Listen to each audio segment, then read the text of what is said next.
Greetings and salutations, Earthlings.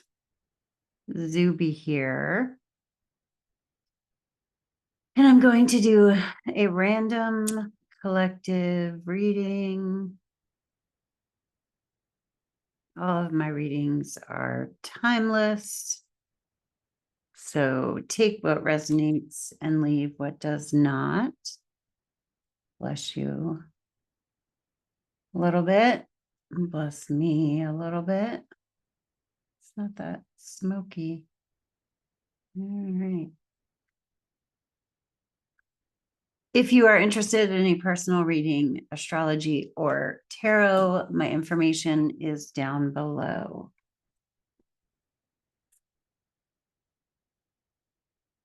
I like to come into these with a message.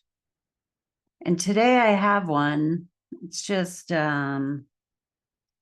slow down, you move too fast. And I was looking for a quote kind of after that came to me of it's not just about slowing down. It's basic mindfulness, okay? I was looking for a quote from Thich Nhat Hanh. I thought he had something where it was saying, like, when you hurry, maybe it's just not him, you're imprinting hurriedness on the earth as you're walking, like when you're rushing here and there. And what's kind of funny is that this came to me after meditation. And in meditation, I was just quiet and I didn't really have, it's like, oh, interesting. I didn't get a message.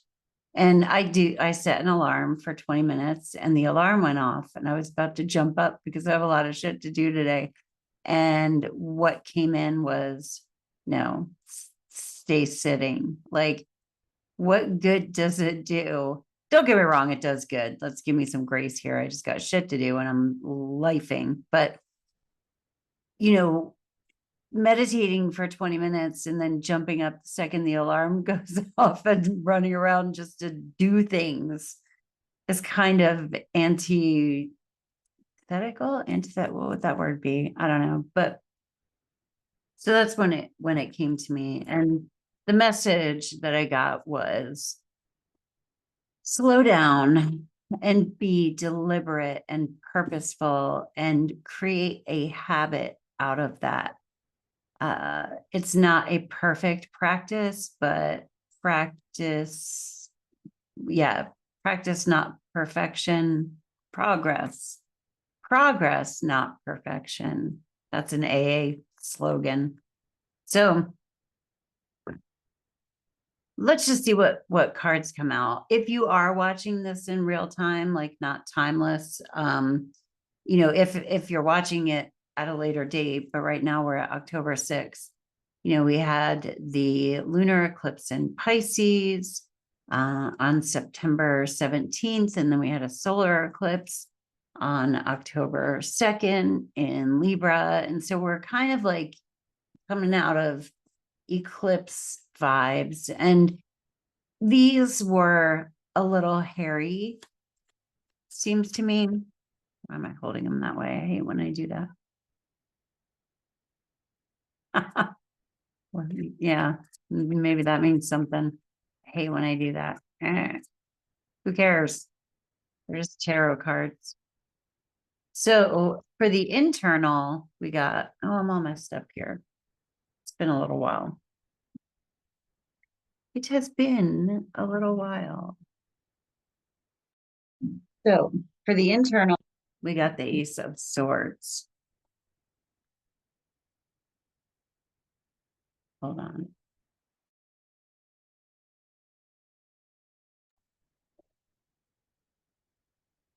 Oh, good. Okay.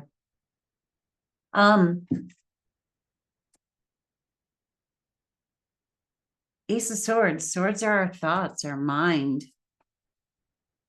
Ace of Swords are a breakthrough, a new mindset, creating a boundary. It's holding up a sword. It's mental clarity. It's the, beginning of a new way of thinking. And mindfulness is the message I came in with, which is kind of funny. What's in front of us? Maybe we're getting clarity on some things. Maybe also we are holding things back, because on the external, we got the Tower card. And the Tower card is calamity is coming in. It's like anything with a faulty foundation crumbling. And, you know, when I do these, I look at different things on the cards at different times. Like there's a crown up here. And it's kind of like being dethroned, you know, but this is external. So anybody sitting on a throne or wearing a crown, like, you know, that is built on false premises, could be tumbling. Maybe there's chaos in our midst. I'm pretending like I don't think that that's 100,000% true. It is. There's chaos in our midst, and people are being dethroned, maybe even us in some way, shape, or form, right? But we've got to hold clear boundaries so that we know what is ours and what is not ours, so that we can, you know, own up to ours and at least have an inner knowing or an understanding when things are not ours. All right. How does Mother, Father, God see it from above? Yeah, the Five of Wands. This feels really significant. It's like, you know, Mother, Father, God, Spirit, Universe looking down sees conflict. I mean, the Five of Wands, this is active, like arguing, competition. The wands are fire. This can be anger. It can also be creativity, etc. Because I read the cards as though there's a higher and lower aspect, specifically in the God spot, which is what I call it. You know, it's a higher perspective. So Five of Wands, there's passion, there's creativity just churning, you know. Can we recognize that and glean it for what it's worth? But it's ornery, feisty, and messy out there. And so we've got to be prepared for that. Are we looking at it clearly? Are we keeping our mindset calm, fresh, you know, holding the sword up as a boundary, just kind of deflecting anything that doesn't belong to us. In the Tower card, you know, the crown is falling over, but, you know, there's one person who, I wonder if it'll zoom on that. This guy's looking down. He kind of was like, oh, I think this is about to fall. And he's falling face first, and maybe he'll roll. Like maybe he's a hockey player and he knows how to fall. I don't know. But this person is just completely fucking unaware that there was any cracks in the foundation whatsoever. They were just completely caught off guard, fell off backwards. They're probably going to bust their skull open, and it's not going to be good. Which do you want to be? You know, what are you standing on? And can you stand on nothing? Also, Archangel Michael is kind of coming to me with the Ace of Swords. Let's clarify that Ace of Swords.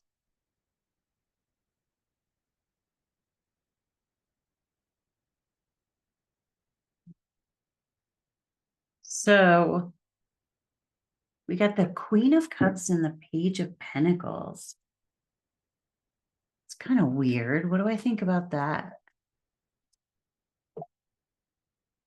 You know, with the Queen of Cups, this is being in our emotions, being recognizing our intuition, our mystic side. She is, you know, mystical, psychic, intuitive. She can also be overly emotional. But this is definitely processing our emotions internally. Look, because we have we have the sword out here, like holding things back, kind of creating a boundary between the Tower And the queen, it's like protecting this queen inside who is looking at the cup. The cup represents unconditional love, so it's like remembering to love ourselves and others unconditionally, but turning our backs to the world. Maybe we envision Archangel Michael protecting us, or whoever, pick your sword wielder. And the Page of Pentacles, the Pentacles are earth energies. So this is like the beginning of something tangible we're creating. It could be with regards to our health, but the pages are always kind of baby steps, incremental growth, or the beginning of a journey when we might be embodying it in a sense that is more childlike because we're uncertain. We don't have quite the authority or mastery of whatever it is that we're creating. And so there's a boundary that needs to be held for that as well.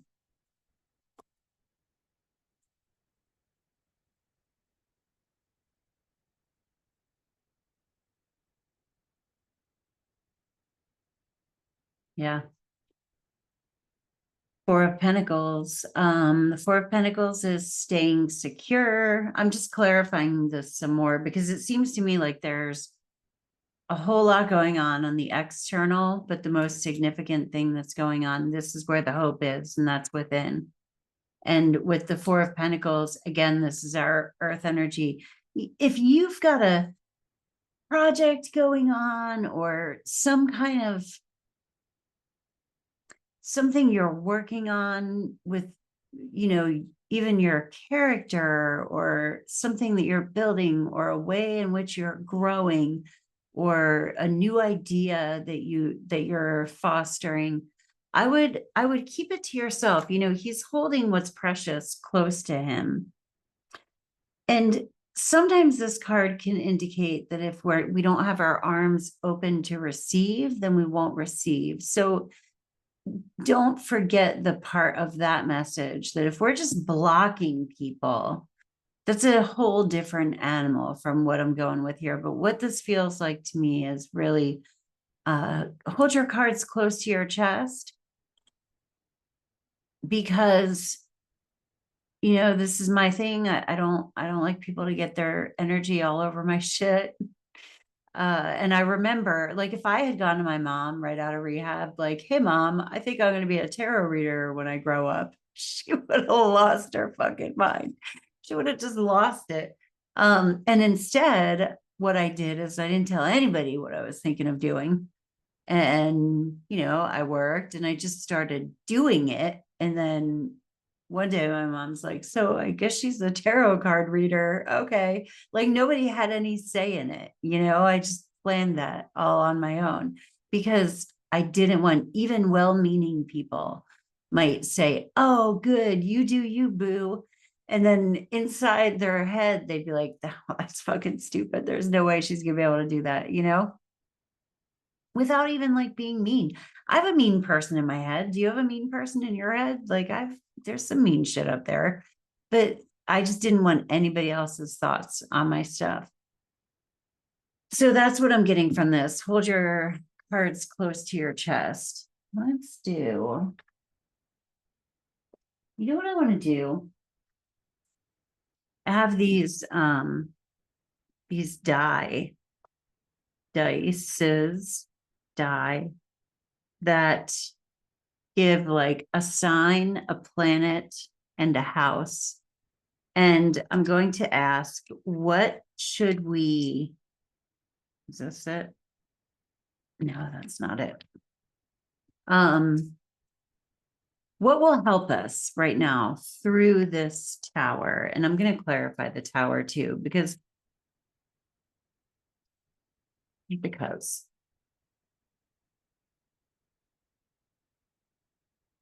Mercury, I don't know if you can see that. Mercury, Pisces, and eighth house. Oh, Where's 8? It's there somewhere. It was totally 8. Yeah. Mercury in Pisces in the 8th house. Mercury is our mind. It's our communication. It's our words. Mercury doesn't always function well in Pisces because Pisces is not a very like clear sign. However, Mercury in Pisces is incredible for like channeling poetry, artistic, creative writing, writing with a more open mind, right? And thinking more poetically, spiritually. And the 8th house is death.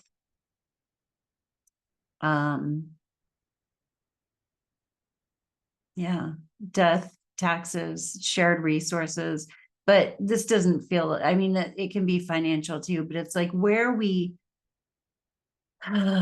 things that we don't like to talk about are in the 8th house. Like people, even couples don't like to talk about shared finances. That's why, we don't talk about like money that's borrowed or money that we've, loaned or whatever.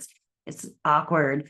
But I also look in the 8th house for communication with like ancestors or people who have passed on. It's the other side of the veil. It's death and death is something we don't like to talk about. And it's also a shared, our body is a resource here on earth that we don't get to take with us when we go. So what is going to help us through this process of the tower, the things crumbling on the outside, is going to be our mind and being able to think spiritually, think in a more flowing fashion, think, about things like non-duality and stuff like that. And it's just being more open and receptive to hear messages. Literally, Mercury in Pisces in the 8th house. If I saw that in a natal chart, I would be like, oh, do you hear from dead people? That's a gift that we have to nurture. But literally, are you getting messages? And sometimes they might look like, like when I'm meditating, there will be things where, oh, hey, there's somebody, not right now, but that has a message for me. This is what they look like. This is what, it's been conjured up. This is who it is. But other times the message is the alarm for my meditation goes off. Nothing else really came in, but I was calm and peaceful. And in my brain, it goes, hey, asshole, sit back down. You don't have to jump up as soon as the alarm goes off from your meditation. Are you receiving messages? Like, does something happen that kind of makes you go, oh, hold on, maybe that meant something, maybe that was meaningful. So I want to pull a card on this tower. This is a new deck.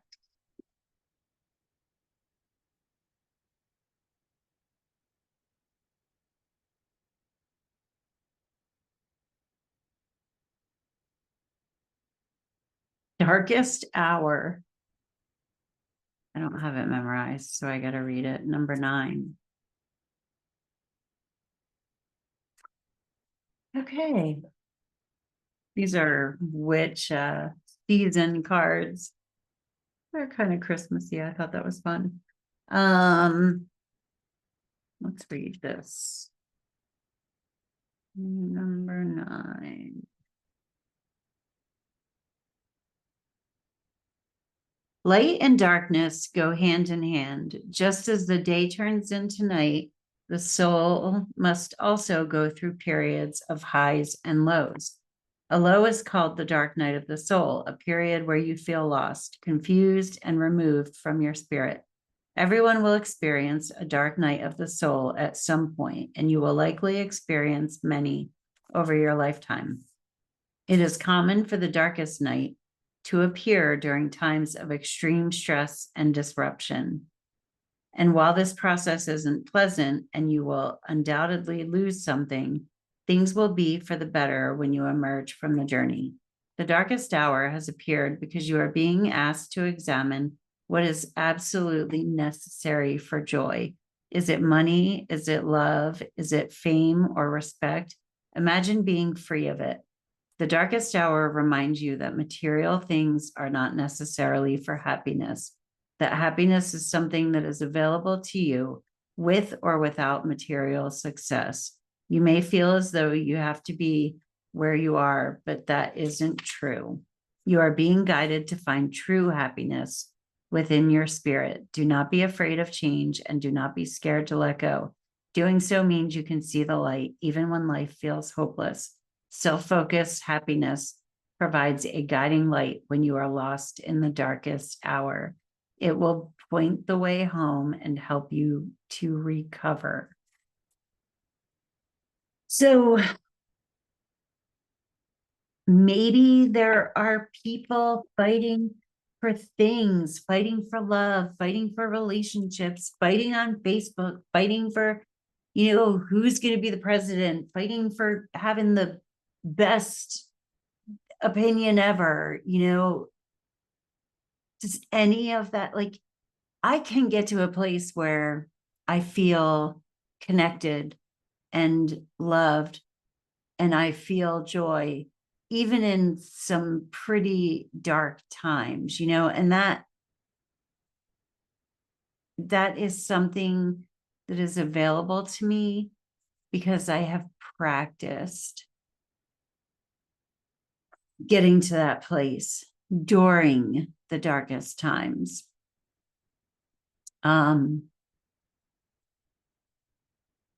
Yeah, I play a game called Worst Case Scenario, which is a game I used to hate, but I never actually played it. I used to just try to shush all of the worst case scenarios in my head. And by pretending that they weren't there, it made them worse. It's like it made them louder. And so they were just banging around in there. And so now I talk about it like, well, what's the worst thing that could happen?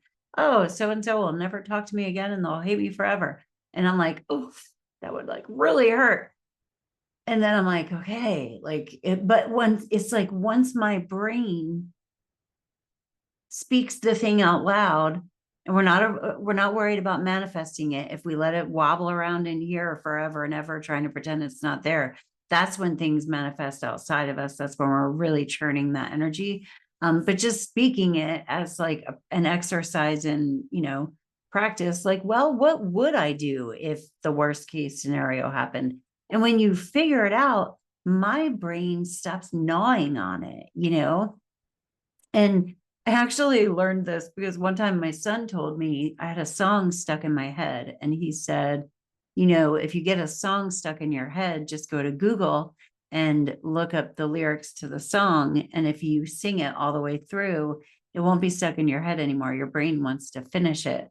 And I was like, yeah, but I forget the words to the song. So I didn't know how to look it up, but I have tried it since and it works. And so this is how that feels to me. If we like follow the thought all the way out of what would be the worst that could happen, like, could I find happiness in that? Yeah, I don't know. This feels like it's a little bit long. I'm going to leave it there. Oh no, I want to clarify the Five of Swords up in and the Tower. We're going to do this. Five of Swords. No.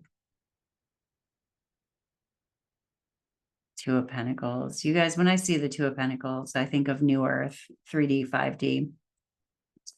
We're juggling. We're between worlds right now. We're just between worlds right now. And this guy, he's focused on what's right in front of him, even though like there's a boat back there, hiccup, about to capsize, or maybe not, but it's like going crazy back there. He can't pay any attention to it because he can only juggle what is in front of him. And that's what God sees. The Tower, to clarify that, we got the Eight of Pentacles. Just keep doing what makes you proud, what makes you feel good, what you can accomplish. Don't give up on what is in front of you and doing the next right thing. Don't give up on that, but just turn away from the world a little bit, if that feels right for you. Anyway, I love you. Thank you for stopping by. I hope you have a great day on Earth. Peace. Namaste.